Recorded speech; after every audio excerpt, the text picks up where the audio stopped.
Welcome to the Drew Yari Show.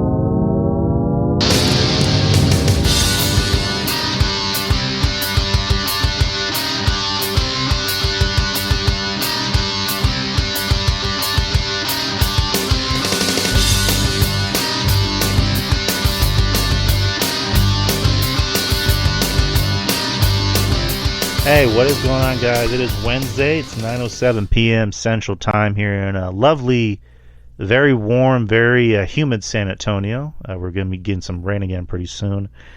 But welcome back to the show. Welcome back to the experience. You already know me. I'm Drew, and with me, as always, Justin from Spinebuster Tees and SpinebusterTees.com. Nice. Live on Discord, right? Yes, sir. Live on Discord. But yeah, tonight, more than likely a short show. Not a very heavy news week. Nothing dire happened. Nothing big happened. Just like a few things here and there. Just some articles. People chirping, as they usually do. But nothing negative. Nothing to get anyone canceled. Not that we'd want that.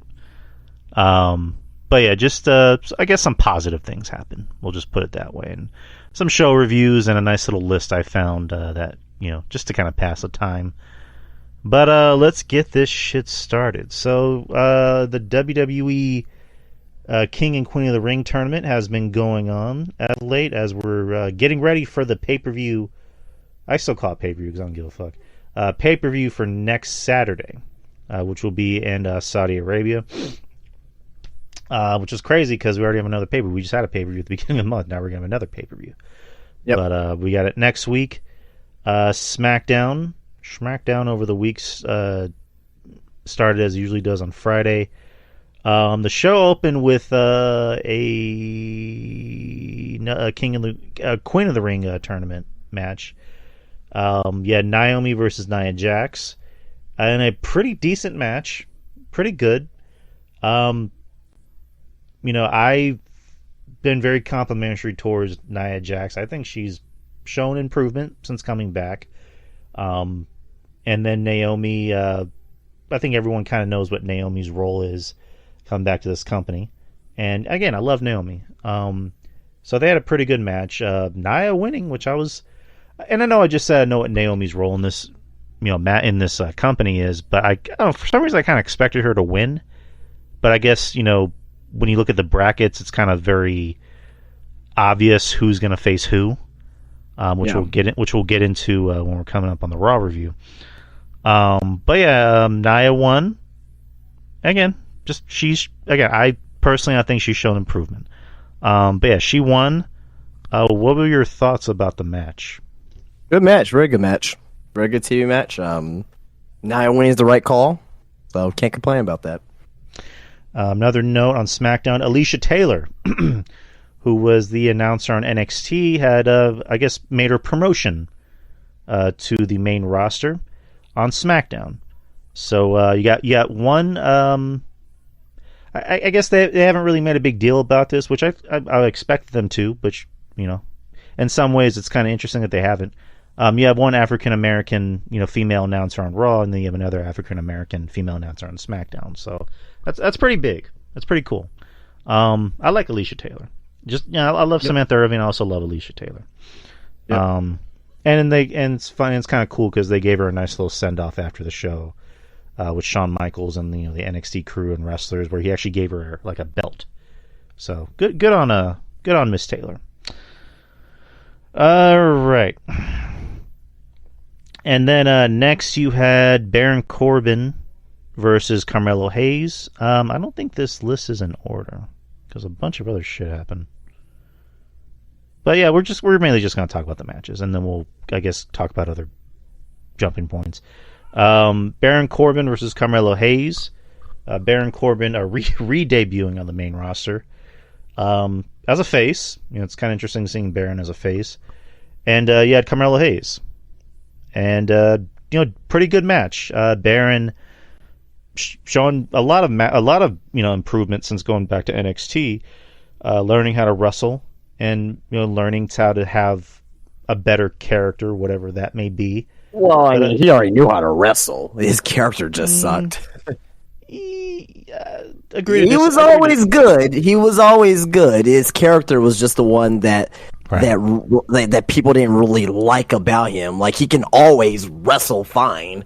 And in this particular match, I thought Baron Corbin actually looked better than Carmelo Hayes in this particular match. I think not that Carmelo Hayes sucked or anything. Right. I just thought that Baron Corbin was more impressive in this match. They had a great match. They had a great match between the two. No, Both did very well. Agreed. I think with Baron, I think what he's been learning how to do is to wrestle like a big guy, but also adapt to wrestling against guys smaller than him. And I do agree with you where I thought Baron did look better than Hayes, and not to say that Hayes is bad, but no, of course not, no. Like, we already know Hayes is good, but Baron, came out of this match looking better because the result of the match was Hayes winning with a roll up, and not just with like a basic move to kind of bitch out Baron, because at the end of the day Baron's still a big guy, and Hayes is like 5'9". Well, he's the king of the roll up finishes too, so it makes sense, because like I'm not big on roll up finishes unless they make sense. This actually made sense for a roll up finish, so good for Baron for looking pretty decent out there, or not decent. He actually looked great. Next is he had Jade Cargill versus Piper Niven.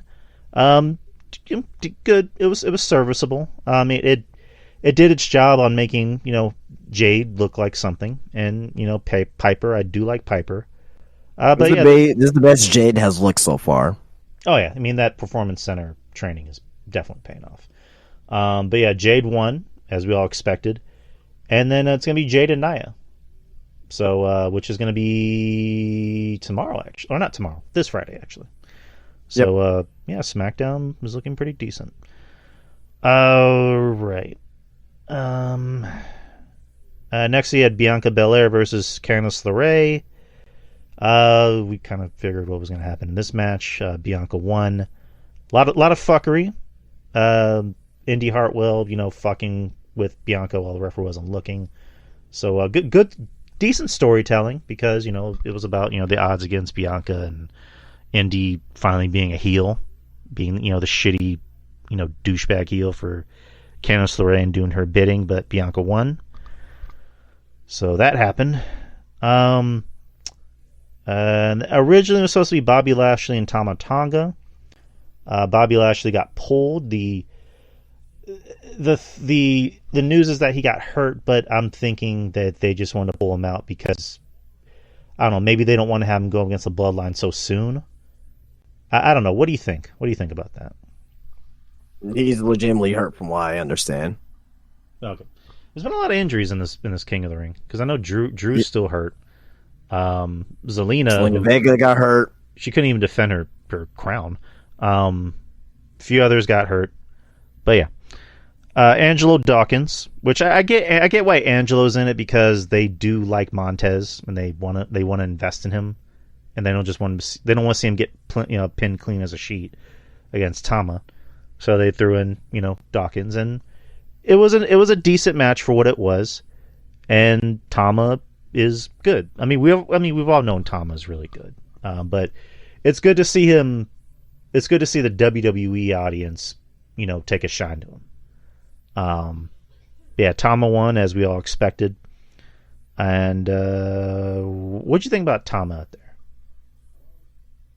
there? He's fantastic. he's fantastic. He's always been great, I don't know. He has that good heel face. Like Roman's a good heel, but Roman's a pretty boy. The Usos kind of have pretty pretty boy faces. Not to say Tama's ugly, but it's just okay, I'm gonna say he has kind of an ugly heel face. Not to say he's ugly as shit, but he has a good mean heel face, where he definitely does look like his dad in some aspects, and that works off. I just like the backstage segment where he's getting ready for the match, and he's just putting on tape. He's like, ah, ah.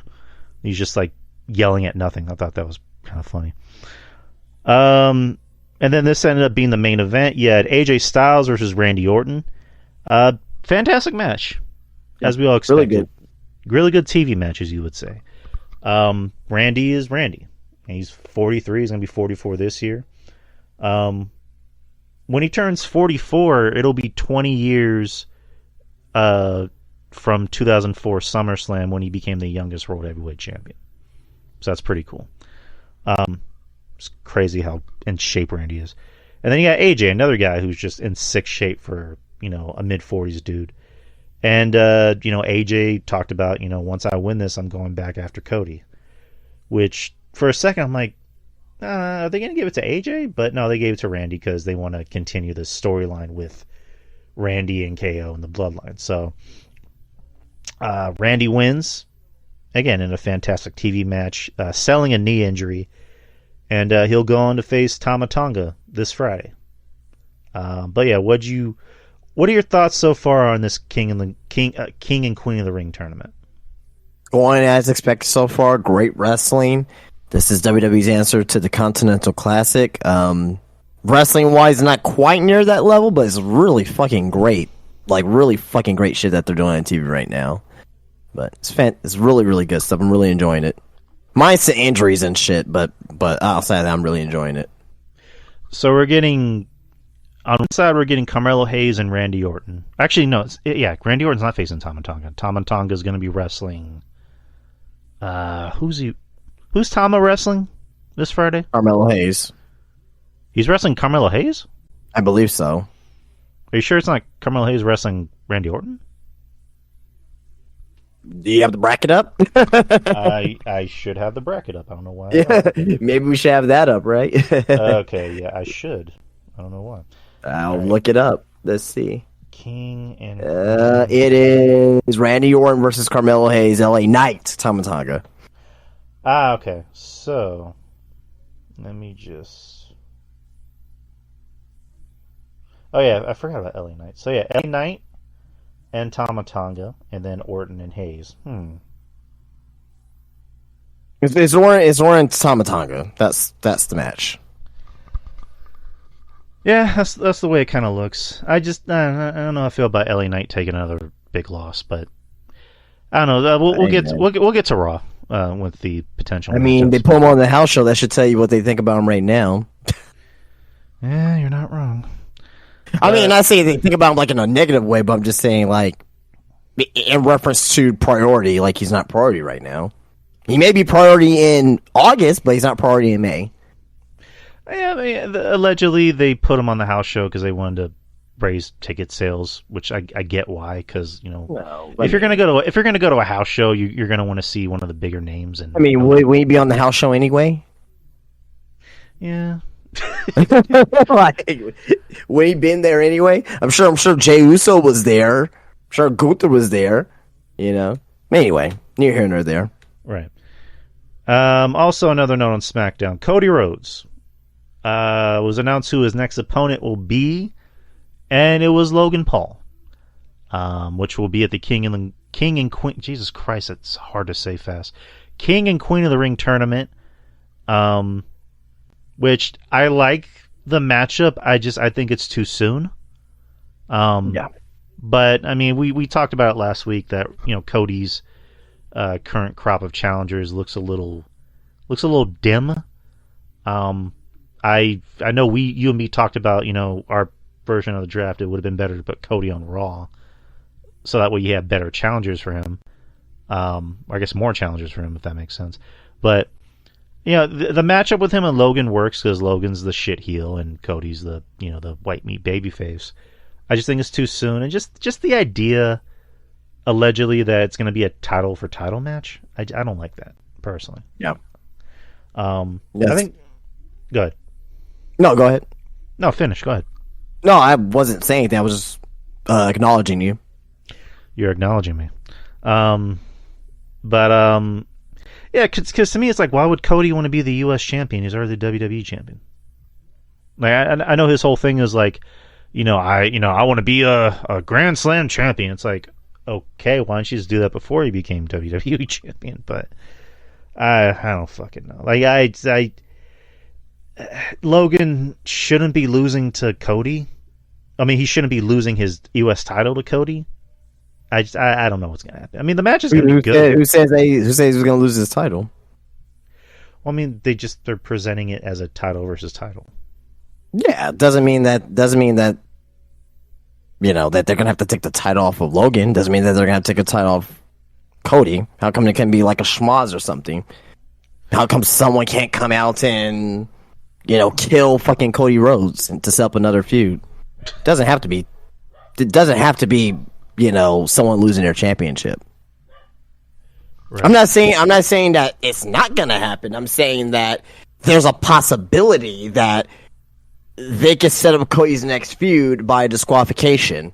Will that suck? Yes. Will we be complaining? Yes. Maybe depending on how they do it. I would have done AJ Styles here. Right. Give me one. No rematch. Give me 1 second. I need to go check on my dog real quick. Sure.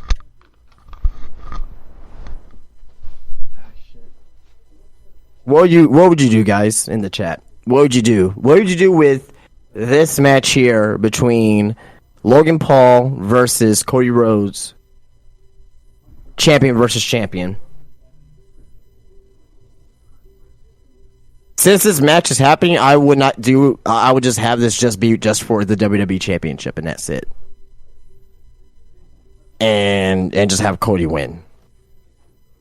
Doesn't have to be top for title. Well, this doesn't benefit Cody whatsoever if he were to take in the United States Championship. What would you guys do?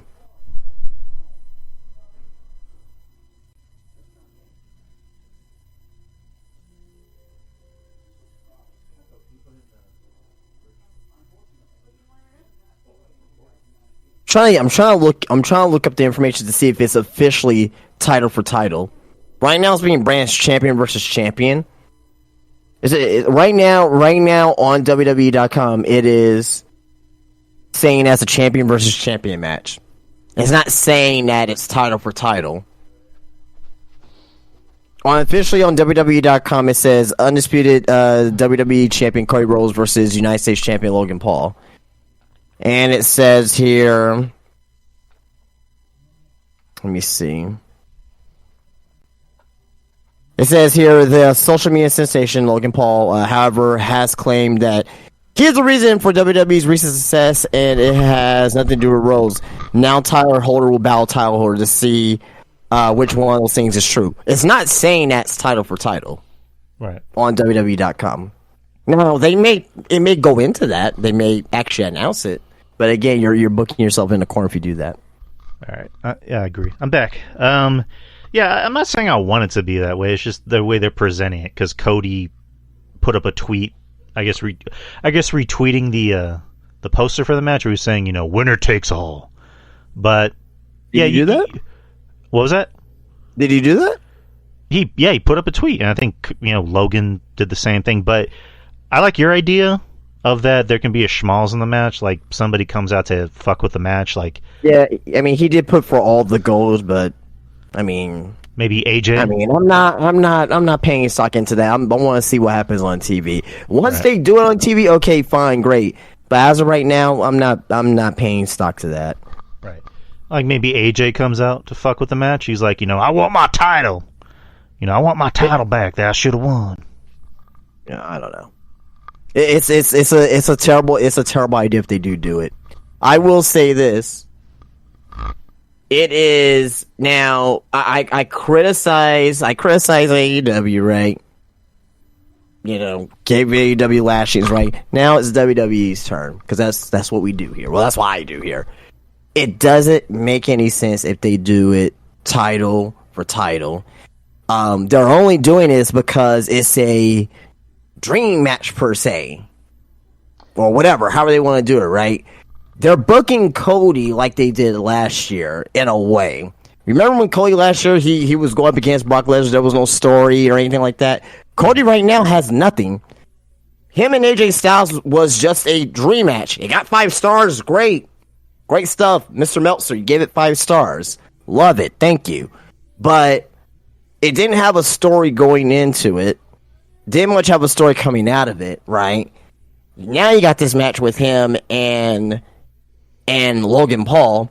If this were AEW, everybody in this chat and people on Twitter as well will be shitting all over it. But since it's WWE, right? It's like, okay, hey, we're going to give them benefit of the doubt because they're hot right now.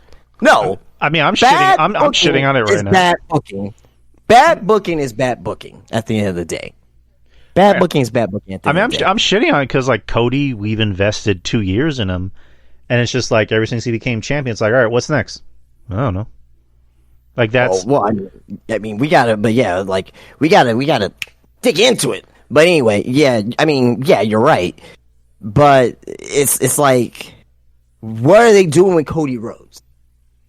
This is like, you're having these nice matches, great. It's gonna have a great match with Logan Paul. Like, I'm not saying that it's gonna be a bad match or anything. Yeah, I want to see this match. It's gonna be fantastic. I'm gonna enjoy it. It's gonna be, if done well, possibly one of the matches of the year as well.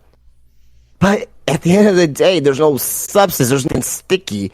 Like, we're not gonna remember. Like, we're gonna remember the matches. Great, it's good to remember the matches.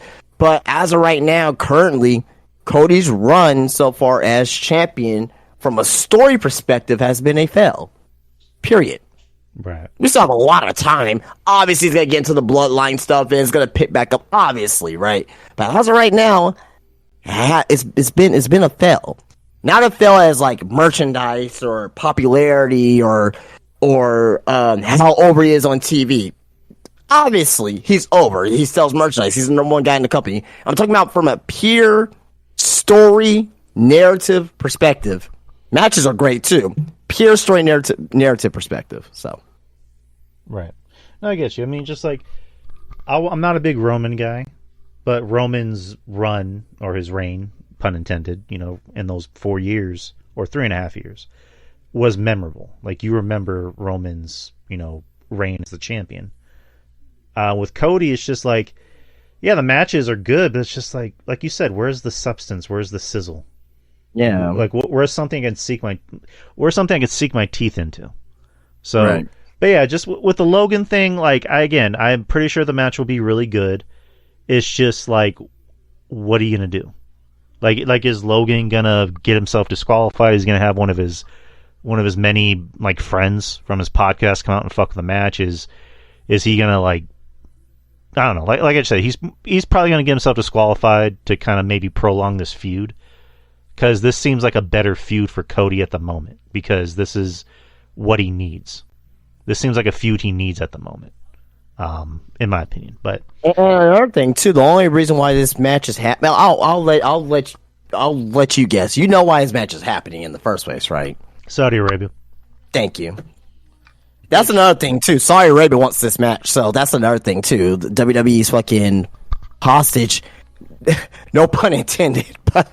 They're held hostage with Saudi Arabia and what Saudi Arabia wants. But if Saudi Arabia is paying me the money that they are, fuck yeah, I'll do the same thing too. Not gonna lie, I'll do the same thing too.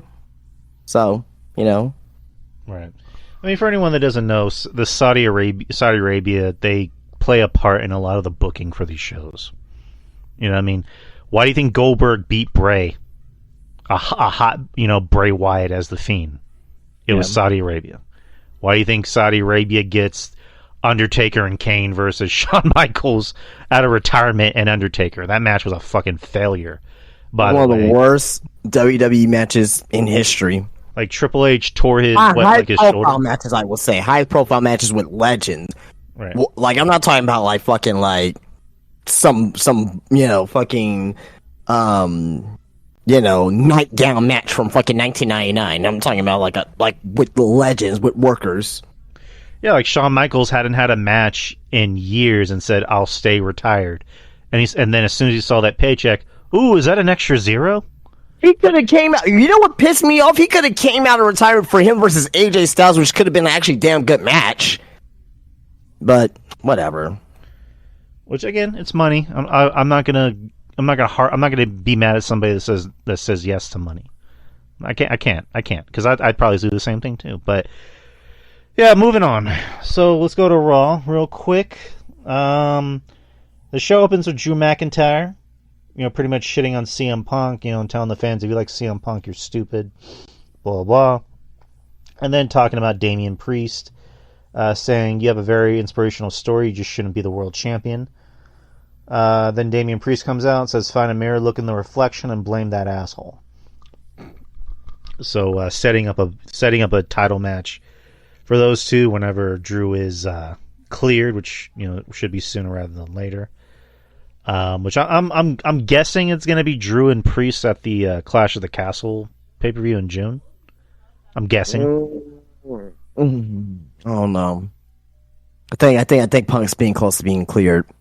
Yeah, if that's the case, the match has to be, in my opinion, it has to be him and Drew.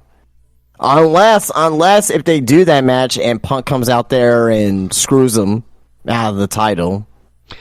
But Punk could get physical for that match. You might as well would have just done Punk and McIntyre at Clash of the Castle, in my opinion. Right. I mean, it seems more like a SummerSlam match. But yeah, I get it. I mean that this is a feud that needs more than just one match because for sure. It's without a doubt the better part of each show. And these guys haven't even had a match yet. They haven't gotten physical, which good. I mean, for obvious reasons they haven't gotten physical, but I'm enjoying it. Like Drew is doing the best character work he's done in a while. Like he's the most interesting he's ever been. Absolutely. And then CM Punk is CM Punk. Like, like he's CM Punk. He's always interesting. But where was I going with this? Let me ask you something. Do you think CM Punk and Drew needs to be for a title? No. Okay, I figured. Well, no, I'm glad you said no because I agree too. Because like, the obvious choice at Mania before Punk got hurt was it was going to be Punk and Seth on night one for the title. More than likely Punk winning, in my opinion. But I don't think they're just going to have Punk come back from his injury and then win a title. Like they're going to wait for a special. I mean, it can be for a title, just not the first match. Yeah. I agree. And also, I think they still like Priest. They want to still present Priest as something special. But I don't know. I'm getting the sneaking feeling that Finn Balor is going to win Money in the Bank and cost him the title, or cash in on him. I mean, I would love that because I'm a huge Finn Balor fan. But I don't know. Right. No, yeah, I don't know. I don't know if he deserves to win Money in the Bank, if that makes sense. Yeah. Like, I think guys like LA Knight, guys like that, maybe Braun Breaker or Carmelo Hayes. I think, well, probably not Carmelo Hayes, maybe Braun Breaker if they really want to, like, push him to the moon. I think guys like that may deserve the chance a little bit more, but I don't know. I also think like I think Finn Balor could win the title without the Money in the Bank briefcase, in my opinion. I don't think it's needed. Yeah, and I also think Finn Balor doesn't need to win the title to cost Damian the title. He can just cost Damian the title. But it kind of seems like that's where they're going. Which again, I don't mind either or because I do like Finn, like you. I do like Finn. It's just Finn is not that over, and that's kind of the problem with Judgment Day, without Rhea and Dom, because Rhea and Dom are Judgment Day, like they're the top two most over guy or over people in that group. Rhea being 1, Dom being 2, because people love to boo Dom, and you got Priest who's by default he's number 3, and then Finn, and then Funko Pop Head, JD McDonough. But yeah. All right. Moving on for Raw, you had Shayna Baszler versus Io Sky. They did make this match seem special because they showed them walking to the arena, getting into it. Io Sky comes to the ring, makes her entrance, and then Shayna pops up on Io and just like attacks her from the back, pretty much like surprise, bitch, which I thought was kind of funny. And they had a really good match. Like Shayna is really showing out. They're given a shades of Shayna from NXT, and Io's Io, and it was a damn good TV match between these two. Maybe I don't want to say the best match of the night because we already know. Well, maybe it was the best match of the night in my opinion, but they had a really good match overall. But what did you think about their match? Really good. To your point, one of the better matches of the tournament for both sides, like men's and women so far. So really good. Nice. Next is you had another King of the Ring tournament match, Kofi Kingston and Gunther. Kofi beat Rey Mysterio at a house show, which I was a little surprised by because I figured they'd have Rey and Gunther. But nonetheless, I like Kofi. So they had Kofi and Gunther, and the story being Gunther injured Xavier Woods by beating him the week prior, and Xavier Woods couldn't even defend his crown.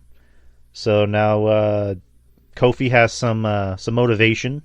He wants to take out Gunther because he took out his boy. Was unsuccessful. Gunther eventually made him tap out with a Boston Crab. I like Gunther using submission moves more than just like a regular power bomb, especially the way he does it. Like, it's not like a Kevin Nash, or even an Undertaker power bomb. It's just like a basic, I'm going to pick you up and then I'm going to briskly put you down kind of power bomb. Like, I like submission moves more because, like, a guy like Gunther, it looks like it's painful coming from him. So him using a Boston Crab, I'm fine with. But Gunther won the match, so he's moving on. And afterwards, Karrion Kross, snuck up on, not snuck up on Kofi, but told Kofi, maybe you have a lot to think about. So maybe teasing a Kofi heel turn or Kofi, going rogue or whatever. But I don't know. Apparently Karrion Kross has a history with, I guess, convincing people to turn or whatever. All right. Next, and then a nice little moment, Samantha Irving, where she introduced Lillian Garcia to the ring, and Lillian told her, "I'm proud of you," which a nice moment for Miss Irvin. Chad Gable trying to motivate his teammates by pretty much being a dick, which works for him. Telling Otis, no more dancing out there. Don't shake your hips. Don't gyrate. Don't do any of that shit. Telling Tozawa, if I see you dancing out there. I just think that's funny. Where he's just like, doesn't really say anything to Maxine. Being mean to Maxine, by the way. Ivy Nile comes up, and then Chad tells Ivy Nile, he calls Maxine Taylor, not so swift. I just thought that was kind of funny. Yeah. Chad's a bastard. He's a straight up bastard, by the way. Kiana James is going to be working under Adam Pearce, so that should be fun. Next match. Tozawa versus Bronson Reed. Tozawa beat Bronson Reed. Ilya Dragunov. They're hyping up the main event, which is Ilya Dragunov and Jay, which as they should. And then Queen of the Ring tournament match, Lyra Valkyria, versus Zoe Stark. Lyra getting over with the fans, which good. I'm glad. I like Lyra. I know you like Lyra as well. The show was in South Carolina, which is actually our good friend RJ's hometown. Yep, neck of the woods. Yeah, and then you heard a pretty loud Lyra chant. Not even just like a Lyra. No, it was like Lyra, Lyra. Like not the whole building, but maybe like a good half of the building was chanting Lyra, which good. I'm happy. I'm happy Lyra's getting over. I'm happy Ilya's getting over. And Lyra looked like a star. And then she gave a promo after the match where she spoke in Gaelic, which, the South Carolinians probably didn't understand the Gaelic, but, I guess they got the point. She said, I only travel as the crow flies straight to the top. So she will be facing Io next week, so that should be a fun one. Sami Zayn versus Otis in a decent match. Sami getting the win, of course. Otis going against Master Chad's words of encouragement by gyrating. But Sami ended up winning. Afterwards, Chad got in Otis's face and started pie-facing him. Eventually slapped him across the face. Which, that's going to lead to a mutiny in Alpha Academy, with more than likely the Creeds joining up with Chad Gable, which that's pretty obvious, and I want that. So, All right.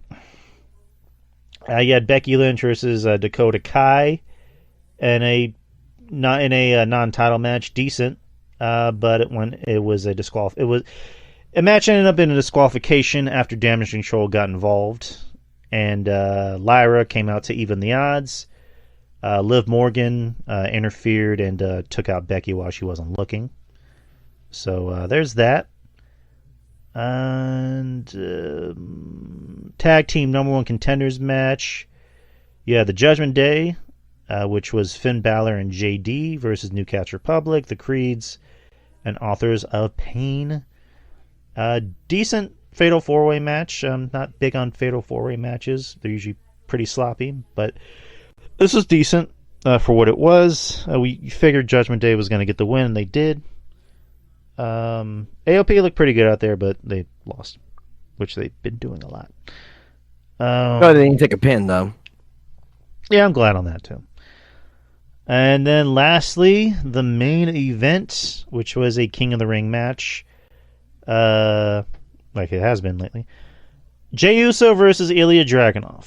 And again, for the majority of the show, they have been hyping up the match. You had Jey Uso give a promo in the back, like he usually does. You had Ilja in the back, I guess, getting ready for his match. Ricochet telling Ilja, next time we wrestle is going to be a different result. But good luck out there with Jey Uso. Making Ilja feel special, which good, because Ilja's fucking great. Probably one of Jey Uso's better matches. Because he's out there with Ilja, the Mad Dragon. Well, I'm gonna say something. Jey Uso is not a great singles wrestler. No. Just great promo, great charisma, great fire, great baby face, great merch, great entrance theme, great energy. Like, Jay's great. He's great. Not a great singles wrestler. No. That's, I mean? He's not the drizzling shits either. But I had this conversation with someone at the shop, and they said that Jimmy and Jay. Oh no! What he said? He said Jimmy is slightly better than Jay, and he said Jimmy is slightly better than Jay. And I said, I don't know what you're thinking and what you're talking about because they do the same fucking shit. Yep. It's like Matt and Nick Jackson being by themselves. It's shit. They need each other to be good. You know what I mean? So it's like it's. I really love Jay. I really do. Like, but, and I said this before, and there were people out there like, oh, Jay should beat Roman for the what? No. Like, come on. Like, come on, guys. Like, I don't come on here and say shit just to say shit. No. I don't say shit because either or I really, really hate this person or I'm really, really overrating this person. I come on here and I try to tell the truth as best as I can. Jay's not a great singles wrestler. It's just the way it is.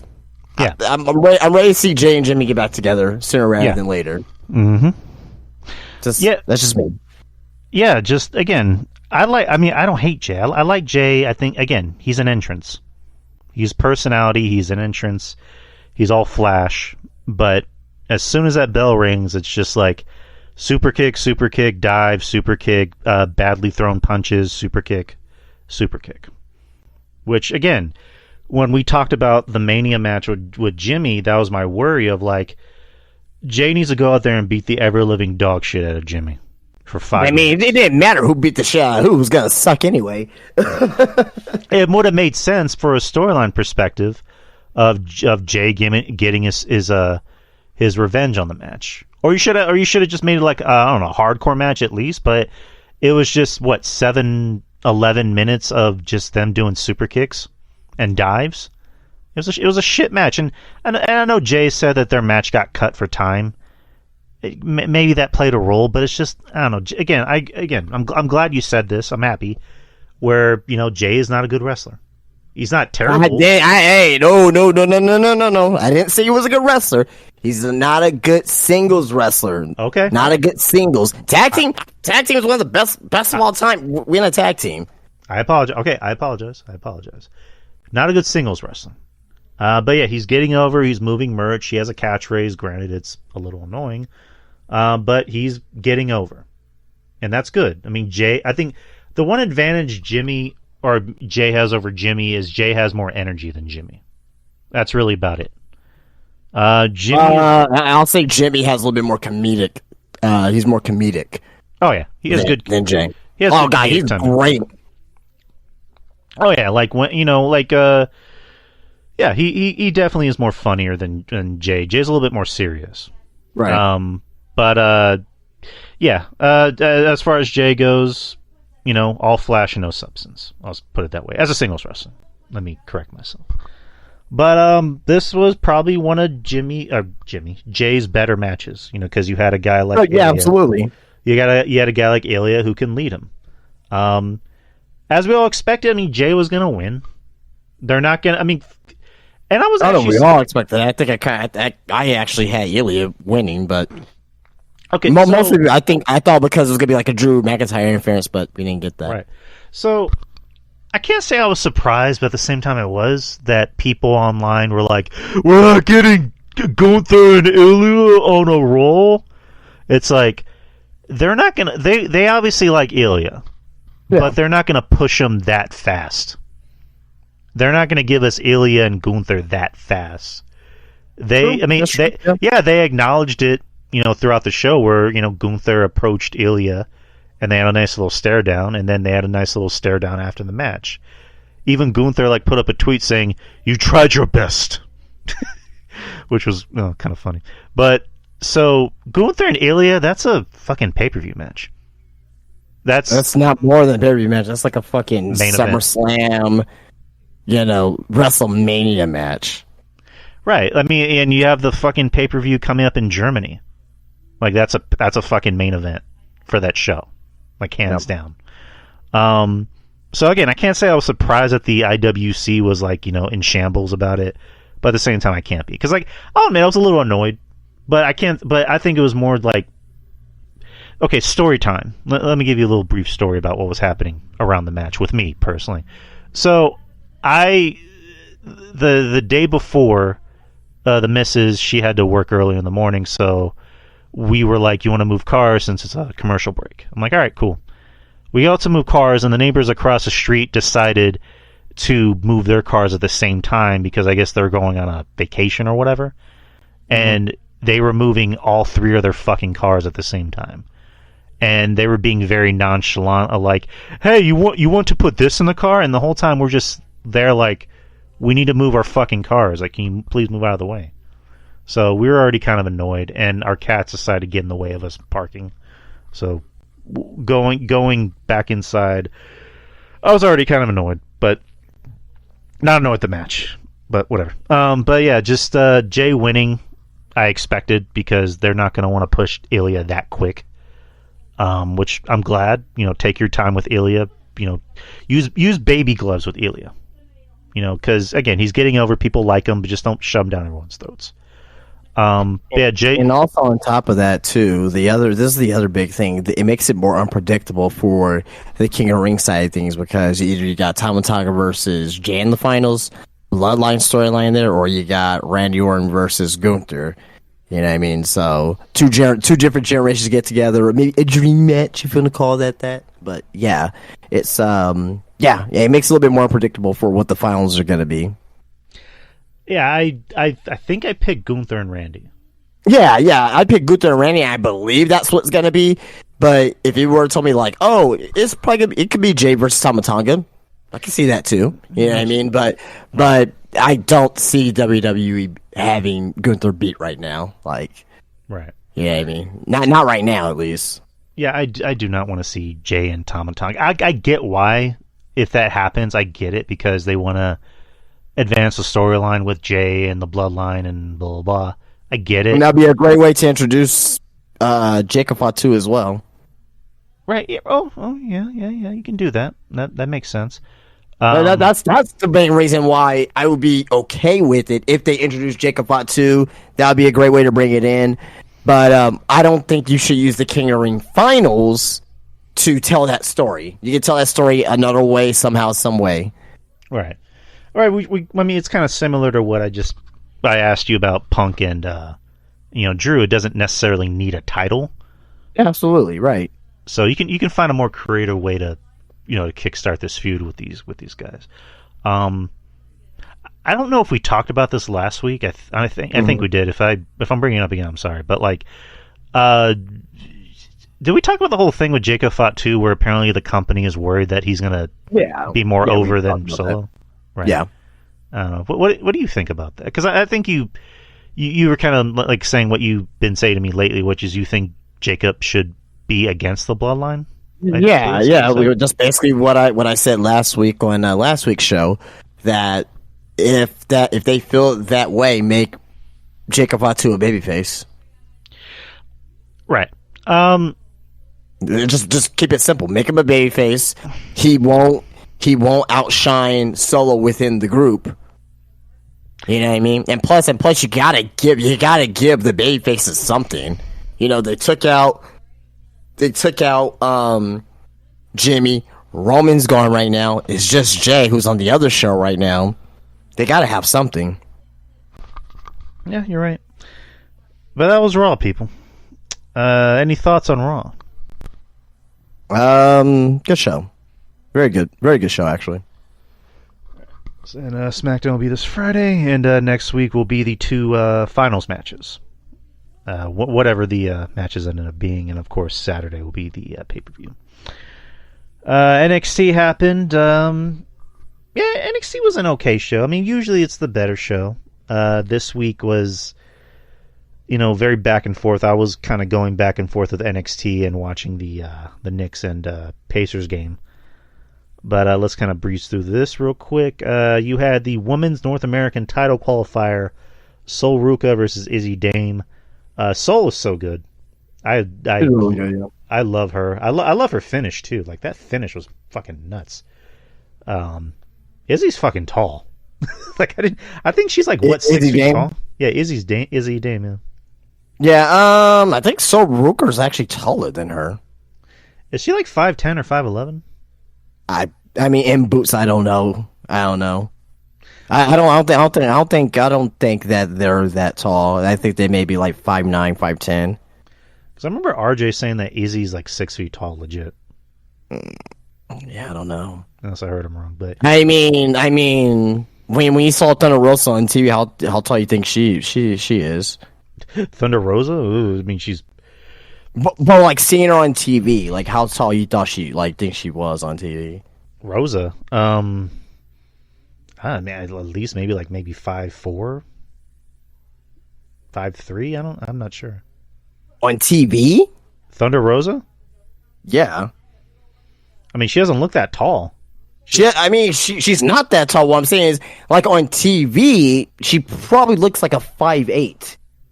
In my opinion, 5'7", 5'8". I mean, but she's not that. I mean, you had her in the shop. How tall do you think she is? She's probably I'm 5'6". She's probably 5'3". Right, she's. Again, it's not a racist thing. But also in boots, they do look taller too, as well in boots. So yeah, you're not wrong. I mean, it's not a racist thing, but most Mexican women are short. You said it, not me. But Raquel Rodriguez ain't short. Oh yeah, she's a fucking tall as hell. You see, her and Rhea are close to 6 feet. I think Raquel's actually taller than Rhea. Oh yeah, for sure. But I think Raquel's a legit 5'10", not 6'10", 5'10". Right. The rest of the show, you had OTM versus Idris Enofe and Malik Blade. OTM won. They're looking pretty good as of late. Also, with the addition of Jada, I think they've been a lot more interesting. And again, I like Jada, and I'm liking that Jada is more of a player on the show. So good. The Women's North American title qualifier, Ivy Nile versus Lash Legend. Legend won, so she'll be added to the Women's North American championship ladder match. Noam Dar was apparently laid out at the start of the show, so there's a controversy behind that. In the training room, Scottish Supernova blamed either Javon Evans or Trick Williams. So, yeah. Ora Mensa went on to wrestle Javon Evans. Evans won. Evans. Is it Javon or is it Javon? For some reason I always say Jay. Is it? Yeah, it's Javon. It looks like Javon. Is it Javon? Okay, I thought it was Javon. Okay. Javon. Yeah, Javon is good. He's very talented. I mean, he's not even old enough to drink legally. But he's very talented. He's very, very talented. I don't want to say he's great yet, but he's very, very talented. He's good, and he's wrestling against good wrestlers. He's great for his age. He's great, man. For his age, yeah. I mean, obviously, he has to hone in his craft a little bit better, but he has a lot of charisma. He's only fucking 19. Like, imagine him in the next 5 years. Like, just, man, he's gonna be fucking unbelievable. Remember when we said Randy Orton was 24 years old when he won his first title? I'm not saying that's what Javon Evans is gonna be, but just think about where he's gonna be progressed at 5 years from now. Like, it's gonna be fantastic, man. Right, he's in the Performance Center. He has Shawn Michaels there to guide him. So I think he'll do just fine. I mean, same thing with Thea. Thea was literally out of high school when she started with WWE. So she was still in high school. She was still in high school when she got signed to the Performance Center. That's insane.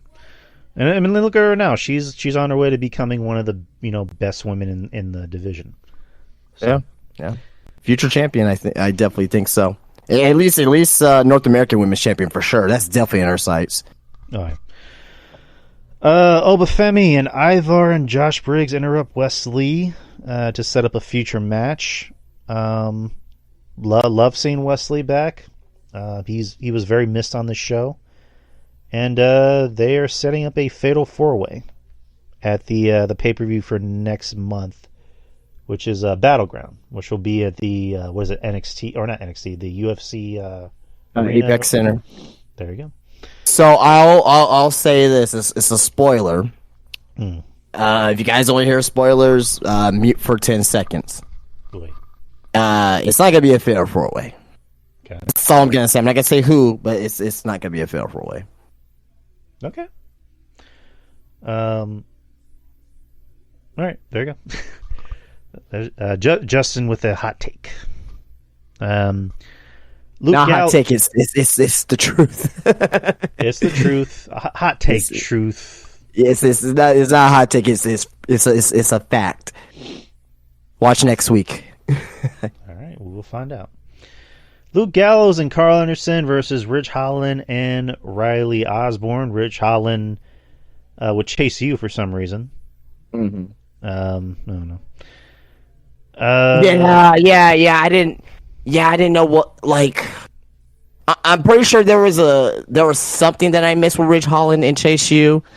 I know there's a reason that he's there, but I completely missed that. They probably should have done a better job re-explaining on why him and Chase U is affiliated. And then Thea Hale apparently defending Ridge Holland. I don't know why, but I don't know. Lola Vice wrestled Carly Bright. Lola Vice her winning. Debut. Yeah, her debut. And Lola Vice winning, as she should, because they love Lola Vice. And we like Lola Vice for reasons. And some funny stuff with Tatum Paxley and Ava, where Tatum is hiding in Ava's office and peeking through the window, which I thought was kind of funny.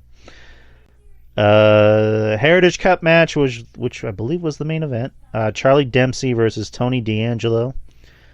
D'Angelo won in a pretty decent match. Well, I won't say decent. It was actually a really good match. D'Angelo is now the new Heritage Cup winner, which... Do you think they should just make that Heritage Cup a title instead of just a trophy for people to, carry around? I don't know what difference it will make. I don't know. I think it would be a lot easier if it was just a title. I don't know. That's just me. But I mean, it's it's a UK tradition for it to be a cup for like the Heritage Cup. It's like they can't change it to a title. It's like a tradition at this point for it to be a cup. And I'm not saying like for like just NXT UK. I'm talking about like back in the days for English wrestling. You know what I mean? When they had like the Heritage Cup rules, they always had a trophy. Right. But D'Angelo winning is very good because who has more heritage than Tony D'Angelo? He's in the fucking Mafia. So like it's perfect. Definitely not wrong about that. And just another big thing, or not even a big thing, but just one thing about NXT lately that's gonna be kind of like bugging me. Who exactly is Trick Williams supposed to wrestle? I know you said know him, but I don't see that. Well, at this point, I don't know. Yeah, it's just like yeah. I mean, it could be Noam Dar, perhaps. It could be. I'm trying to think of who else it can be. Someone said Tony D'Angelo. No, he's the Heritage Cup champion. That's not going to happen now. Yeah, someone said that. I don't know if it was Monty that said that. But I think at this point, I think Noam Dar may be the challenger. Which to me that doesn't make any sense. Like they, how does it not make sense? Well, I just thought of something. So, Trick is obviously very talented. He's over, but he's also very green. So you need him with guys that can work. Noam can work. Yeah. So maybe this benefits him. It's kind of like a Cody thing, but not, because Cody is Cody.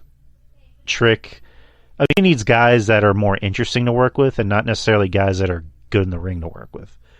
From a character perspective, whereas Trick needs guys that are good in the ring to work with. To kind of, but Noam Dar, I mean, it makes perfect sense. I mean, since the whole thing with him and Trick and Lash Legend, and Lash Legend is part of the metaphor, and Noam and the rest of the metaphor is trying to, snap Lash Legend out of it, and now, enhance. There's a feud now between Trick and Metaphor, and it ain't gonna be fucking Oral Mensa. Give Noam Dar the opportunity and see what he does with it. I mean, do I think like this is the feud that they should have? Absolutely not. But who else do you have right now that can be in this position with a story? At least there's a story with this feud. So I don't mind it. I mean, I know Trick's gonna win, and it's gonna be probably just a one-off match. But at least there's a story behind it. I mean, is it gonna be Lexis King? No. Is it gonna be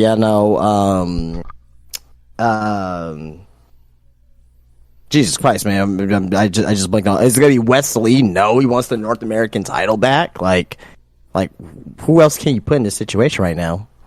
I think Noam's the perfect person for a one-off match. Then from there, Trick can feud with someone else. Yeah, you're not wrong.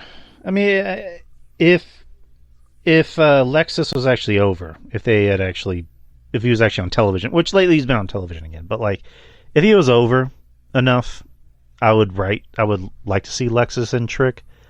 I think eventually they want to do Trick and Oba, but that's going to be like much later down the line. Yeah, and Lex is not there yet. He will get there. I mean, but he's just not there yet. But just as of right now, it's like who you put Trick Williams against? Andre Chase. Like, you know what I mean? Duke Hudson. You know what I mean? Do you put him against fucking Inofe?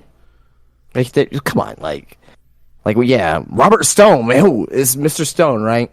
I think we're gonna get new talent coming into NXT sooner rather than later on the men's side, and I think we may be getting some new people that's going to make NXT more must see. I will say. You think Ricky Starks is going to NXT? Hey, I didn't say that. I'm just a metaphor. You said it, not me. If you think that's what I mean, sure. Well, no, I'm not trying to put words in your mouth. I'm just saying, like, do you think Ricky Starks? Because again, we've been going back and forth about this with Ricky Starks. I plead the fifth on that. And he's been putting up some very cryptic but not so cryptic tweets, and also saying nice things about CM Punk, which is prohibidado in AEW. So I don't know. Again, just throwing it out there. All right, but that was NXT. I know you love to talk about this, but what happened on Dynamite tonight? It was a good show. Very good show. You had the only thing I didn't like how Swerve was in the middle of the card tonight again. But outside of that, I thought this was their best show in a while. Tony Storm's fucking fantastic. Her and Holly Cameron had a good match. I didn't watch the main event because I just wanted to just get on here. But I should have stayed watching because of they're gonna do Anarchy in the Arena, which I don't agree with, but I'm pretty sure you heard it's gonna be Okada and the Elite, including Jack Perry versus FTR, Bryan Danielson, and it was supposed to be Eddie Kingston, but have you heard what happened to Eddie Kingston? He got hurt. Yeah, so he got injured, right? He got injured. He had a match against Gabe Kidd for the Strong Openweight Championship, and Gabe Kidd won. During the match, Gabe Kidd suplexed Eddie Kingston, like on the outside, and I think Kingston's foot, ankle, whatever, hit the barricade, and pretty much fucked up his ankle, foot, whatever it was. So Eddie Kingston's out. He has to pull out. Mm-hmm. Returning tonight to AEW, which I was very much surprised by, Darby Allin. Okay. Broken foot, broken nose, but he's gonna be a trooper and go up against the Elite here. And I will say this, it actually makes sense. It makes sense because who took the tag team titles off of, Sting and Darby Allin? It was the Elite, so he has a bit of a grudge there. Well, actually, no, they didn't take the titles off of him, so no. Well, but again, still have grudges from like previous things though. So because they did win, I forgot that they won, but still have a grudge regardless. But yeah. So that was I dig that. There's really not much of like anything now that really getting me into anything else. Ospreay and Ospreay and Roger Strong had a face to face. Good promo, really not a lot of substance behind it. Not really behind the story of it, but the promo was good. I enjoyed that. You had Swerve getting attacked by Christian. Christian had a picture of Swerve's family. Swerve was bleeding. He put blood on the picture, doing a spot like that. Okay, great. But there was some good, some bad. Like, the bad was, like, Hook cutting promos on Chris Jericho. Ugh. Christopher Daniels having a match in 2024 and he gets fired. Ugh. You know what I mean? I don't really care for that. But Mercedes and Willow, good contract signing. You know what I mean? Mercedes sounds whining, which is going to lead to her heel turn. Willow sound like a badass. You know what I mean? She powerbombed Mercedes through the table on the in the ring. So, thought Dynamite was good, very very good in comparison to the other shows. Now, usually when they have a Dynamite good, I expect the next week to go back down. So I may be complaining next week, but Dynamite at least tonight was good. All right. Yeah, those are the shows, people. Those are the shows, and so we're going to go to... Let's start with TV ratings, actually. So I'm going to do TV ratings. All right, so... Let's start from last week's Dynamite. Last week's Dynamite on May the 8th drew a 7-11.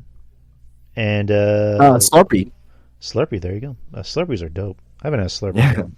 0.24 in the demo, and the week prior to that they had a 703, so they were actually up last week.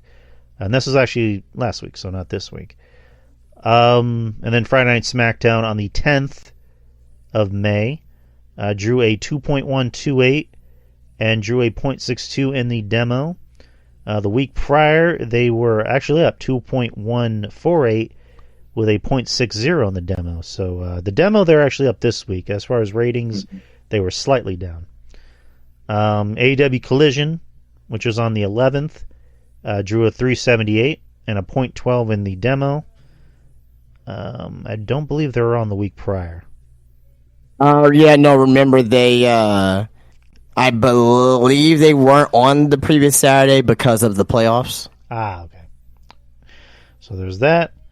Rampage from the 11th drew a 324 and a .11 in the demo. The week prior, on the 1st, that was actually a double show, right? Rampage came on after Dynamite? Yeah. Okay. That drew a 431 and a .15. So they actually went down. Raw from the 13th actually just this past Monday. 1.589 with a .53 in the demo. The week prior they were a 1.6 with a .53. So the demo stayed steady. Stayed the same. Yeah, but the ratings went down. NBA playoffs are going on. Well, I mean, but if it's still regardless though, if the demo stays at .53, that's still good considering the fact that not even just the NBA playoffs, but it shows that that demographic, those sponsorships, that time, showing that they are still holding that steady. So cool.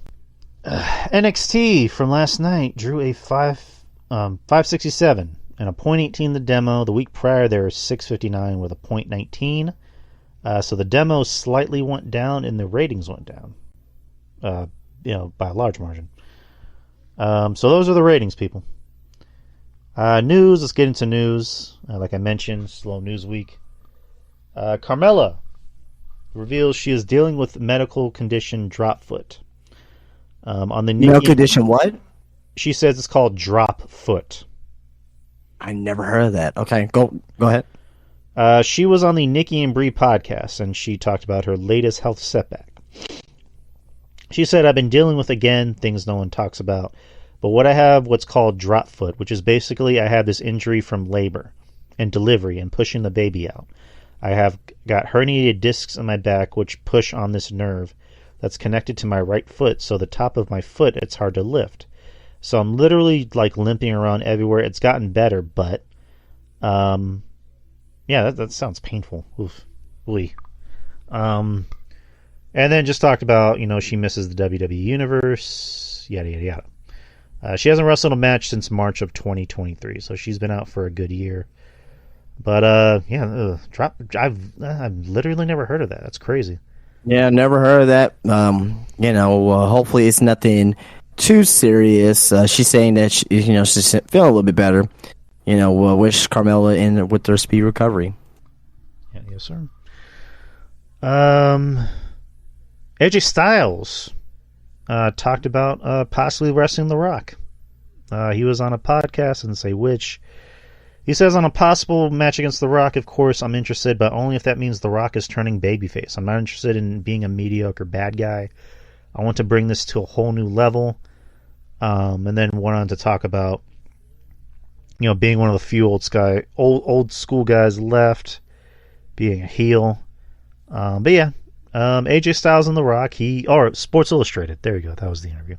He wants to face The Rock, but only if The Rock can be a heel and AJ's a babyface.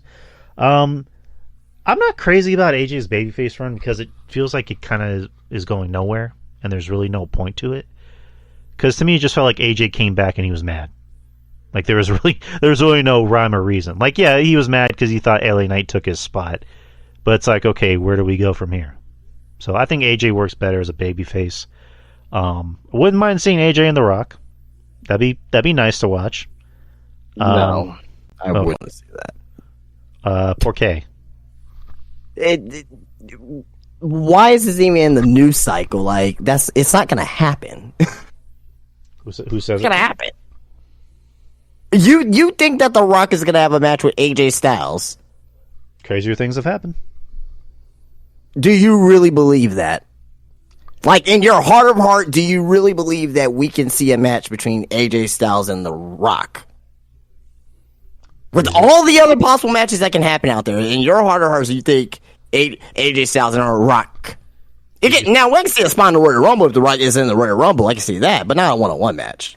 Do you think we're going to get AJ Styles versus The Undertaker? Or Brock Lesnar versus Daniel Bryan? That's different. That is completely different. We're talking about The Rock, who is box office, mainstream. He's obviously a wrestler, but like if The Rock is gonna have a match against anybody, Rock and Cody, Rock and Roman, Rock and maybe even go with even Jey Uso, or even though that match will suck, or even Solo or somebody like that. He's not gonna wrestle AJ Styles. I'm sorry, it's not happening. It's not happening. Rock and LA Knight will happen before Rock and AJ Styles. So in other words, The Rock doesn't want none. I guess not. All right. Well, this is actually a pretty interesting news story I have right here. So I think you might have it too. The latest update on AEW Warner Brothers Discovery potential media rights deal ahead of upfronts. So here we go. A recent report from Fightful Select provides further insights into the ongoing negotiations between AEW and Warner Brothers Discovery and the expected timeline for a new rights deal announcement. Sources close to the matter suggest the announcement of a new deal is being closely guarded, with a probable time frame for the announcement being summer to fall. The report highlights the uncertainty surrounding the end of the date of AEW's exclusivity deal with WBD, which is expected to continue into the summer. However, a firm date for its conclusion remains unknown. A pilot for a new AEW-related program with WBD was slated to be announced for social media channels this week.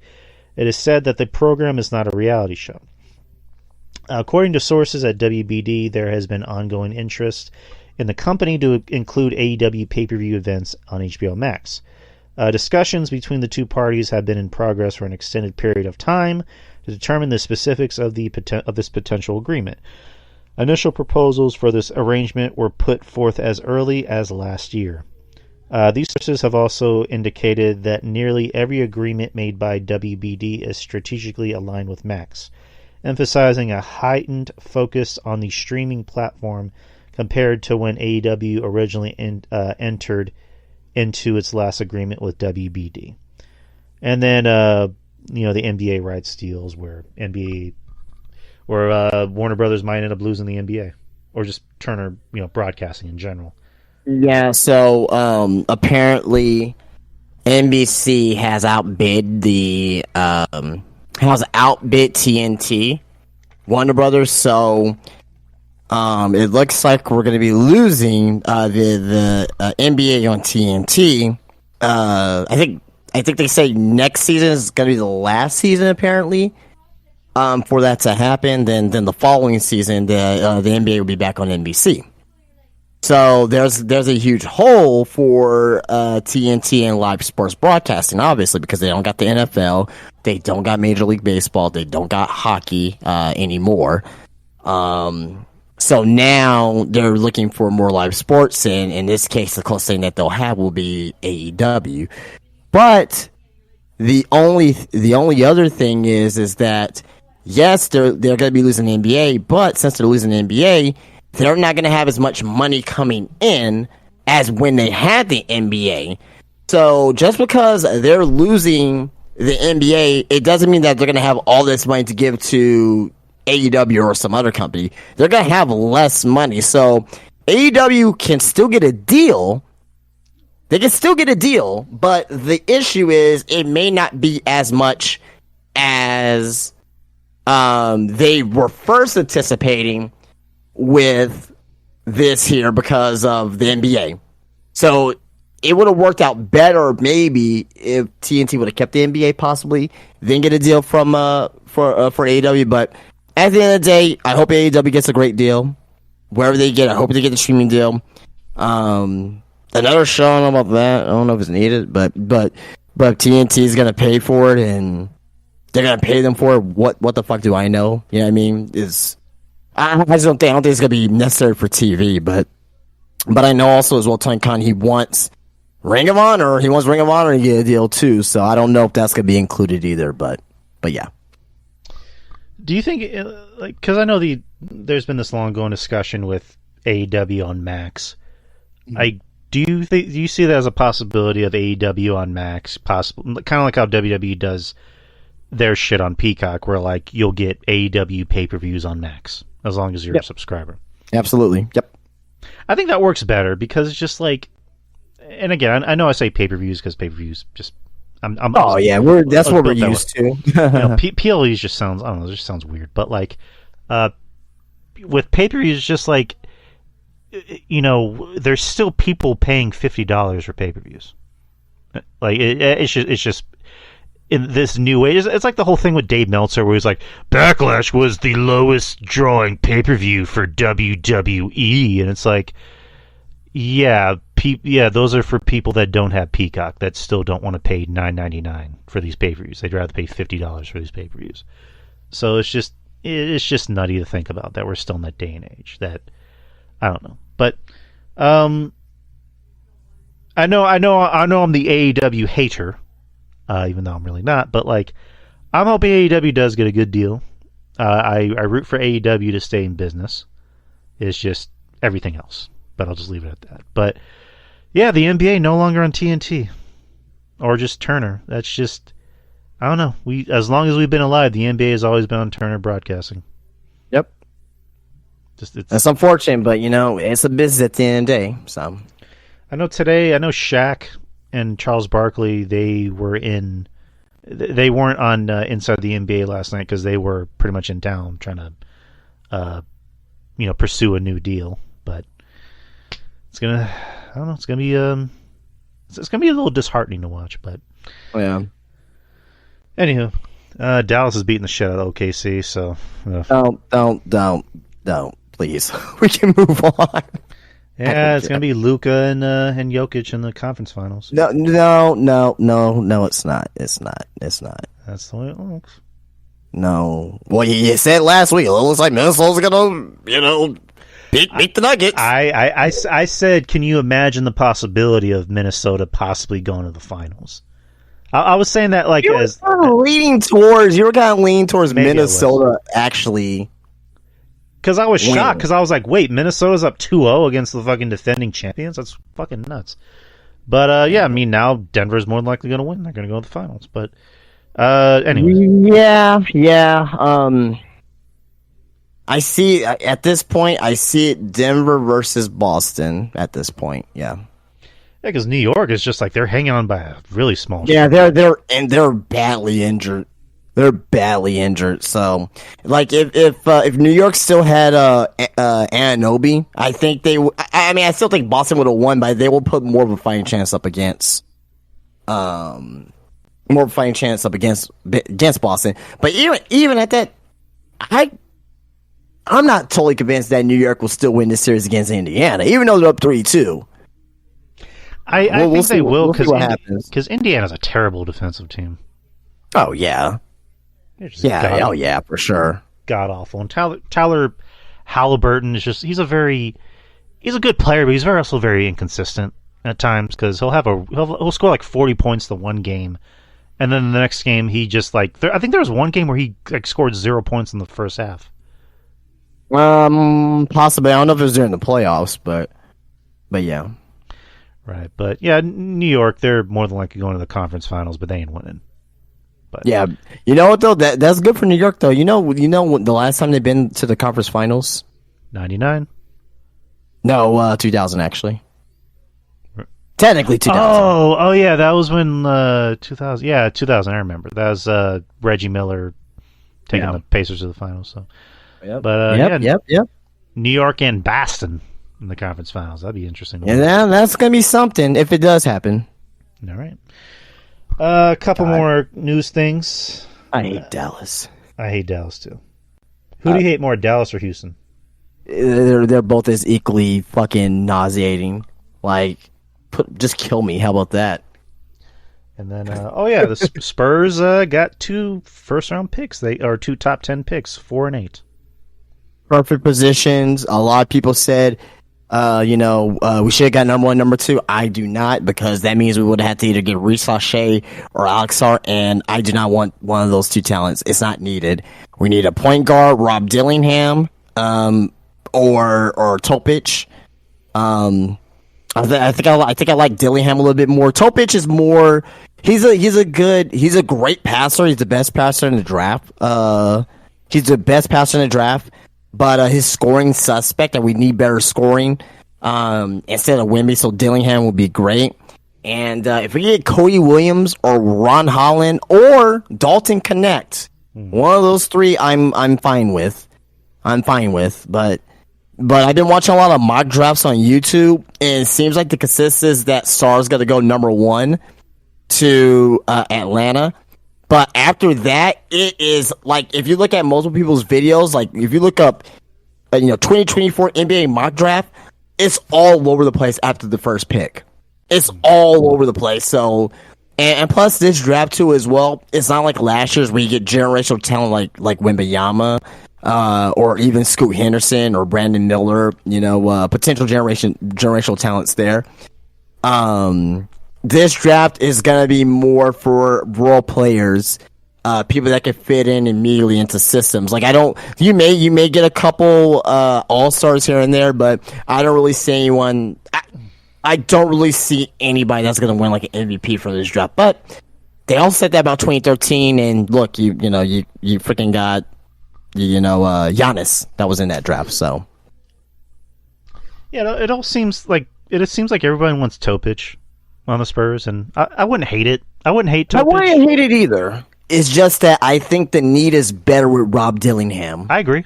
No, from what I've seen from Dillingham, he's very good. I'll be fine with either or. Like if I want either or, but if I had to pick one, it'll be Rob Dillingham. Now I've seen some people saying draft Rob Dillingham, then draft Topic. If Topic is available at 8, we don't. I wouldn't like that. Like we need a wing defender. Right. We need a wing defender on the perimeter, or someone like Dalton Connect, who's a sharpshooter. Dalton Connect's like a Kyle Korver, JJ Redick, someone that that can get you a bucket, shoot the ball really well. We don't got people like that on this team right now. Right. They also need some vets. They need to get some vets on this team. This team's way too young. Yeah, Malik Monk is a possibility. Yeah. We got money this offseason too. Like people are saying, oh, we should trade for trade. I was looking like if we would have like just one pick, yeah, let's see if we can try to get Trae Young, somebody like that. But now, since we got both picks and it's a top 4 pick, no, I would rather keep both picks and just build. At this point, we don't need a Trae Young. We don't need a Murray to come back or whatnot. I really think that Rob Dillingham or Topic can become, not necessarily an all-star per se, but they can become that second strong second option on a very good playoff team. I think next year, depending what our roster looks like and depending how everything goes in the offseason, I really think that we have a chance on making the play-in. Right. I think they're going to go with Topic because, they like their international players. But, yeah, and also, you mentioned this before, they definitely need another big man. They need a power forward like a Jaren Jackson Jr. type or a Steven Adams type. We need a legit... Well, I mean, we don't need a center or a power forward. We just need a wing player. We just need someone that can play the 3 and be that wing defender and they can defend the perimeter. That's what we need. So go ahead. Like a Paul George? Like a Paul George. Someone like... I mean, not Paul George, but someone like a Paul George, yes. Right. Yeah. That makes sense. That makes sense. I was gonna say Vassell, but Vassel's like a shooting guard at best. He's not big enough to cover those. He's more of a shooting guard. Yeah. I think he can play the 3, but and he's a okay defender. But no, we need like someone more stout for sure. And I would personally, if they had the opportunity to get somebody, I would trade Keldon. Yeah, I like Keldon, but yeah, trade him. We're not going to be able to trade Collins because of the contract. But if we could trade Keldon, also Devontae Graham, and I'm trying to think of who else. Probably those two for sure. Keep Sohan. Sohan's fine. He's a good defender too, but he's not really on the wing like that to be defending. So he's more on the block. So for the most part, right. And then again, one little last bit of news. Jesus Christ, are you kidding me? Okay. Jesse Ventura elaborates on negotiations with WWE. He was in an interview on 77 WABC. He says, I can only say that that's happened because of the change of direction in the company. Obviously about coming back to the company now that Vince McMahon is no longer in charge. We don't know right now fully what his role would be. They would want to bring me back under their legend seal. You know, I'm an old guy now, and you've got to have legends. And hell, if you could go back to WrestleMania, there ain't too many of us alive anymore. And then just went on to say, I literally don't even know who wrestles there anymore. So, how do you feel about having possibly Jesse Ventura back in WWE? I mean, what the fuck is he gonna do? I mean, ambassador, I'm assuming. Yeah, I mean, yeah. As long as he's not on TV, he doesn't. I mean, if he's on TV for like Legends shit, great, but like not as a full-time talent. Right. But that's all the news I have. What do you have? Well, I mean, covered pretty much everything that I was gonna cover, minus a couple things. One, news, non-news, nothing burger in my opinion, but there's nothing else to talk about.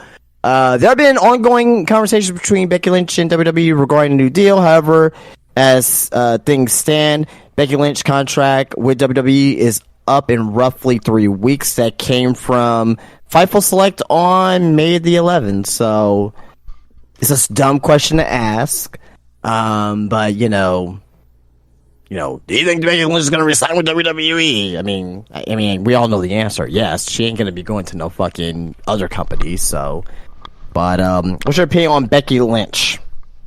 You're telling me you don't want to see Rebecca O'Quinn in the AEW zone? They didn't mention AEW at all. I'm kidding.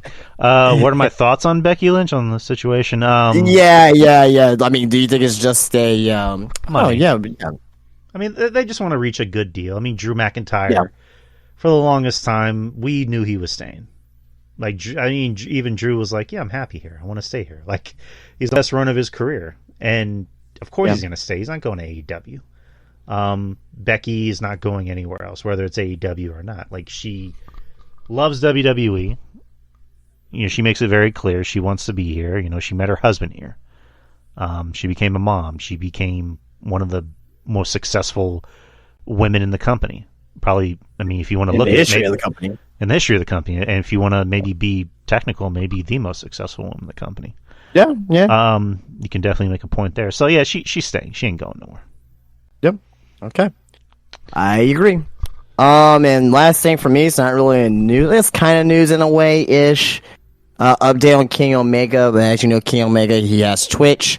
He plays like Street Fighter and stuff on there, and he talks to, he talks to a lot of fans about his, like his updates and things of that nature, and how he's feeling and all that stuff. And then one of the things that he said coming out of his stream, it's a little bit of a long piece here, so please bear with me as I read this here, because I got one more thing to ring. I got one more other thing to ring about Kenny Omega here before we wrap up here tonight. But he went on to say that that I did have to go back to the hospital, but also good news of that is that I was able to get some pre-op stuff done, and I guess I'll just talk to you guys about it now. So he basically said, the good news is I have a wonderful doctor. and he is someone who is the top of his field, and he's very hard to get appointments with, and he's very hard to get surgeries with. However, he's done me a solid, and I will actually be getting surgery very, very soon. And unfortunately, it means I have to leave town again. However, this guy is top of the field, and I feel even though it's a major surgery, I feel most comfortable with this individual. So even though there's always worry going to a major surgery, if there's one person the most confident with, I'm the most confident with, it's this dude.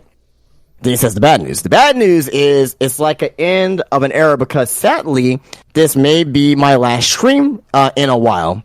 And I like to say that I can get it done and just peer in front of a computer or whatever, but it probably won't work that way. But I love to win. I feel good, and when I can travel up a flight of stairs or whatever, I love to hop on in front of a monitor, and even if I don't play games or whatever, maybe just hang out and chat for a little bit. Maybe give you guys a bit of an update or something, but that's coming up right away. Like right away as in a couple of days. I'm looking forward to it, a little bit of nerves. So that was King Omega coming from his Twitch. And he went on his Instagram saying, have fun and stay safe. I may go dark for a bit soon, but remember, I'm always on duty. So that's Kenny Omega in his update that he's getting a surgery. Apparently he's saying with the best of the best. So thoughts? Apparently he's going to be out for a while, according to him. I mean, it's obviously bad for anyone to be out that long, and it's Kenny Omega. I mean, wow, this guy was everywhere. This guy was constantly working, and he's one of the cornerstones for AEW. He's still an EVP as far as I know. Yeah. So for him to be out that long, it sucks for him. I mean, again, not the biggest Kenny guy. I mean, lately I've been kind of a Kenny guy, mainly because of things he's said. Because, you get Kenny away from the Elite, he seems more mature, and he seems more rational. He's actually saying things that make sense. Him and the Elite, they're still friends. Well, no. I know you can still be friends with someone.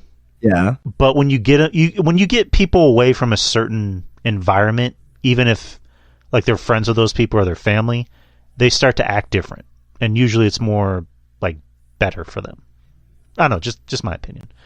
I think he's always been, as I stated to you early on, with this partnership in this podcast, I always stated that Kenny Omega has been the most rational of everyone in the Elite. He's been the most mature. There's some things he said that was kind of okay, I don't agree there, Kenny. But I think 8 out of 10 times he's been fair. Right. You know what I mean? So, but yeah, go ahead. Right. I mean, again, like people always said that about Kevin Nash. When you get Kevin Nash away from the clique, he's like very like personable and down to earth.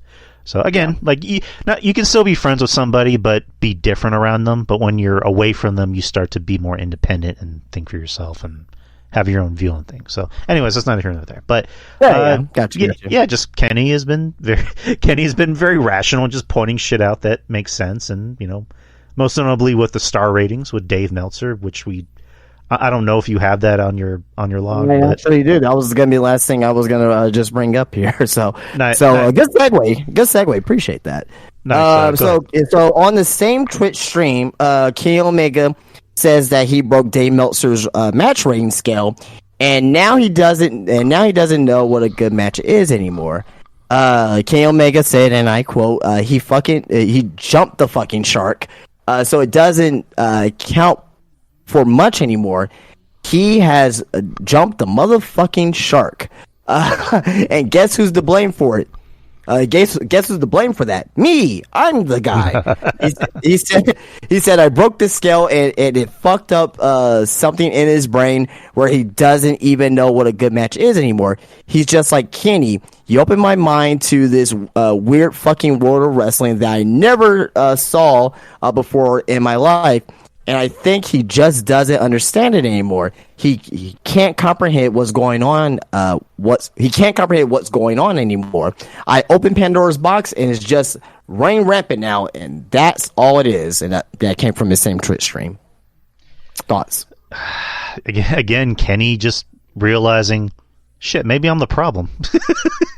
Like, maybe I'm to blame. You know, he's just like when he talked about the brawl out thing. He's like, that's I played a part in it, and my goal was to get the dog out. I wanted to make sure the dog wasn't in harm. And now Kenny's like, yeah, these match ratings are kind of stupid when you look at it. Like they don't make any fucking sense. And maybe I have a part to play in that because every match Kenny Omega was in with Okada or whoever, it's like 5 stars, 5.5 stars, 6.5 stars. He necessarily said that the match ratings are stupid. I think that what he was trying. I think he was trying to be nice. I think he was trying to be nice about it.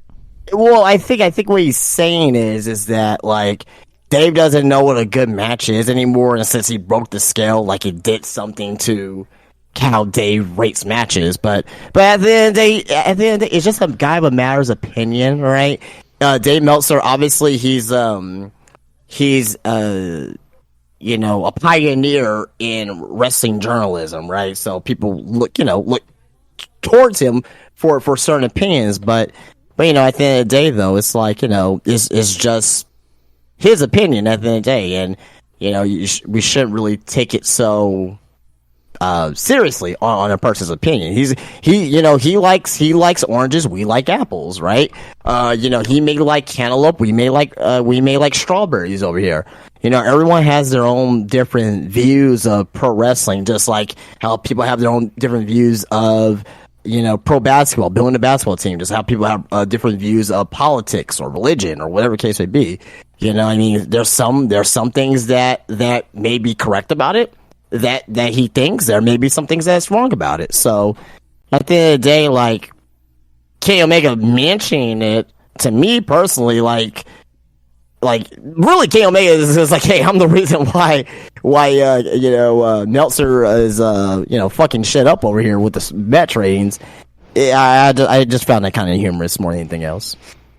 Yeah, and then Dave's response, because somebody was like, how do you feel about Kenny saying that? And of course Dave being like, it's building towards a feud with Ospreay, which is just like, that doesn't make it. Where did he say that? Did he say that on his show? Twitter. Oh, okay. I'm just making fun of how Dave talks, because Dave does a lot of that. Does all that shit. But yeah, that doesn't make any fucking sense. Because like Kenny's more than likely gonna miss this year. He'll either be back towards the end of the year or he'll miss this year. So why would a feud with him and Ospreay?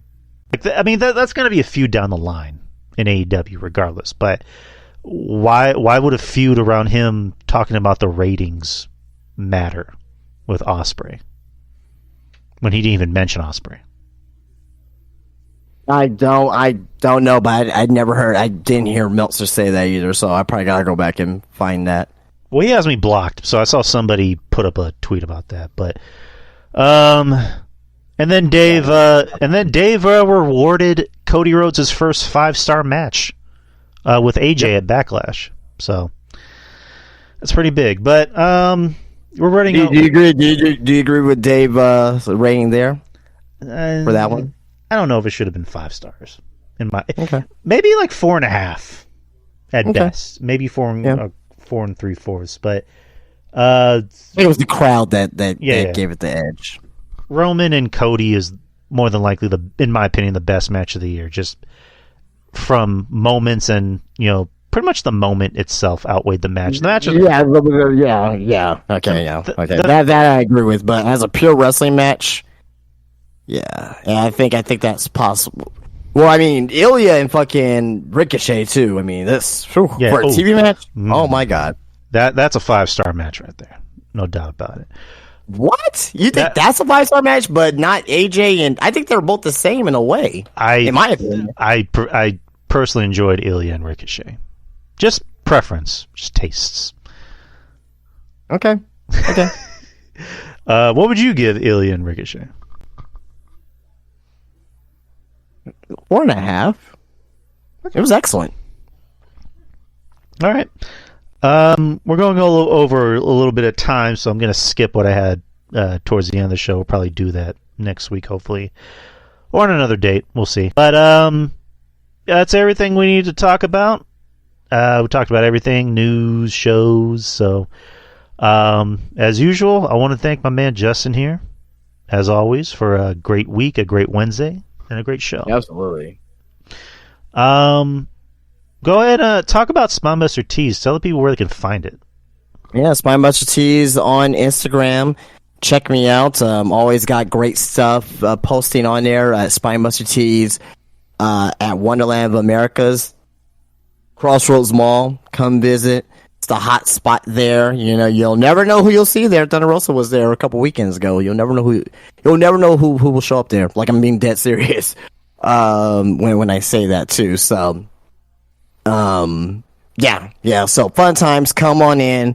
You don't have to purchase anything, but if you do, that'll mean the world to me. If you do purchase something, but yes, come in there, chat, talk pro wrestling. That's that's what it's about too as well. We want to make it a community.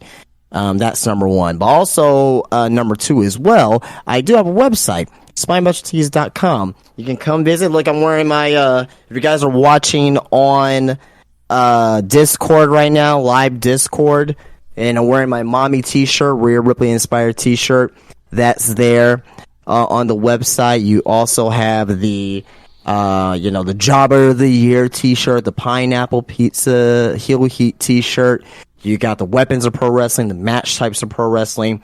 All those in t-shirts, tank tops, all available on Spinebuster Tees and spinebustertees.com. Also as well, I do got memberships on Instagram as well. If you guys want to just support, I'm not doing like exclusive content, but there's people on there that is supporting me directly on there as well. Currently over, I think I got 27 members on there right now. So if I get to 30 by the end of the month, that'll be great.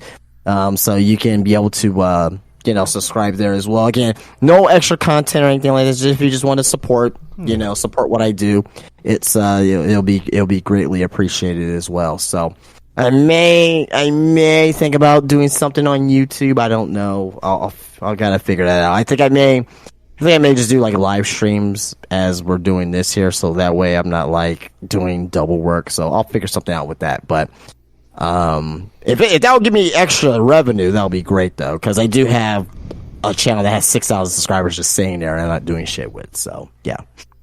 How much is your subscription on Instagram? $5. Okay. That's pretty good. Yeah, just support my boy over here however you can.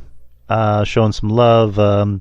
If you're in the San Antonio area, if you're looking to come to San Antonio for any reason at all, go over to the Wonderland Mall of Americas. I say Americas. And go to spinebustertees.com. And he also moved, by the way, so it's going to be front and center. spinebustertees.com. You've been by since I fixed everything, right? I believe. Yeah. I was there actually. Yeah, I know I was there to help you move. I haven't been there lately. Not since the move. Oh yeah, that's right. All right, I will definitely go there. I will try to make the trip there one of these days. Well, not one of these days. I definitely will come by. I need to come by. But yeah, Spinebuster Tees. And if you can't make the trip at all, there's a website, spinebustertees.com. And like Justin mentioned, if you want to support him any other way, he has an Instagram membership. $5, $5 So, 25 people love me. So, yeah, 25. Everyone loves you, Justin. I don't think anyone hates you. I hate myself right now. I think we all hate ourselves, but I think everyone loves you. Yeah. I can't picture. I'm sorry, I had to get that out. I'm sorry, I had to get that out. Sorry. Why? What happened? What happened? Oh, I just had to get that out. Just the final score is official. Yeah, I told you they would. Yeah, I can't picture anyone disliking Justin. Like, come on, he's the most nicest guy in the world. But anyways, Where to find me? Yeah. This show is, again, every Wednesday night at 9 p.m. Central Time, as Justin is slowly losing his mind. 9 p.m. Central Time. Finals, it may happen. Oh, my God. Yeah, but Nuggets are going to beat them. They're going to beat them with ease. Maybe not with ease. It'll be 5 games. But this show is Wednesday night, every Wednesday night, 9 p.m. Central Time, 10 p.m. Eastern, here on the Wrestling Soup Discord network. And if you can't catch the live show, you can catch the replay. It usually comes out Thursday mornings at 9 in the morning, Central Time, as well. And Spreaker is our home base, and the podcast is everywhere that podcasts are distributed, like Spreaker, as I mentioned, iTunes, Spotify. You have a YouTube channel, and there's that. We gotta get you on YouTube, brother. As far as like live streaming, it's like live. I'd be interested in trying that. I like trying new things. If it can bring in more eyes and ears to the show and maybe some revenue, more people in the chat. Yeah, that'll be awesome. So let's. Well, also, I need like a legit new like computer, because this computer's old as fuck. But yeah. What else was I gonna say? Oh yeah. Culture Attack is another podcast I do on the side. That one's not usually weekly. It's maybe every other week. I do it with Ruben. We don't really talk wrestling too much. Sometimes we do whenever it's needed, but for the most part we talk about pop culture, movies, TV shows, anything going on in the world. Foolishness. If there's some foolishness, we talk about it. And we just did a show not too long ago, and we're actually doing one this Saturday. We haven't been able to go live because every time it seems like we're going to go live, something happens. Like last week, my Google Fiber decided to not work for a whole day, so we just had to pre-record. But one of these days, we will go live, me and Ruben. So there's that. Culture Attack, look for that. It's already out there. It has on Spotify. It's on YouTube, so look it up. Another show I'm doing that, again, not weekly, but it's every other week, with little RJ the Brooklyn Savage, our good friend RJ, Revenge of the Savage Nerds, where we just talk about nerdy shit. We talk about comics, we talk about movies, TV shows of the superhero genre. That, like Culture Attack, was behind a paywall on Patreon. Now it's public, and we just did an episode yesterday. So that episode's out. We covered a lot. We talked about X-Men 97. We talked about Deadpool, Wolverine. News going on in Marvel and DC. So if you're a fan of the genre, I'd say listen to it. You might like it. And I'll be putting out some older episodes just to kind of like, keep people's interest, to kind of like feed the masses, because I still have a lot of older episodes from Patreon downloaded. I just need to upload them. I'm not just gonna. I was thinking, like, should I just upload them all at once? I'm like, no, let me upload them one by one. I think you should probably make it a YouTube exclusive. Yeah, we can do that too. YouTube exclusives. They'll get people to go to your channel. Yeah, that can work too. But yeah, Revenge of the Savage Nerds and Culture Attack, and I did another show with Jeff Lippman. I'll need to talk to him about that. Garden of Droom. So, but that's me in a nutshell, people. I'm also on X, Twitter. I still call it Twitter, Instagram, Facebook, Drew Yari Experience. And that's really about it. But we are done for the night, and we will see you next week. Next week, next Saturday is the pay-per-view. We will also be doing our Q&A. Which will also double as a review for King and Queen of the Ring. So, I was gonna ask you something. Yeah. Do you still want to do a Wednesday show next week, or just do the one show on Saturday? It's up to you. We could just do the one show if you want to do that. I mean, if we're doing that, then I don't know how we're gonna if we're gonna do the reviews of all the shows and you're right. The Q&A. I mean, it's up to you, but I mean, at that point, I mean, the shows will be pretty much obsolete at that point because the pay-per-view already happened.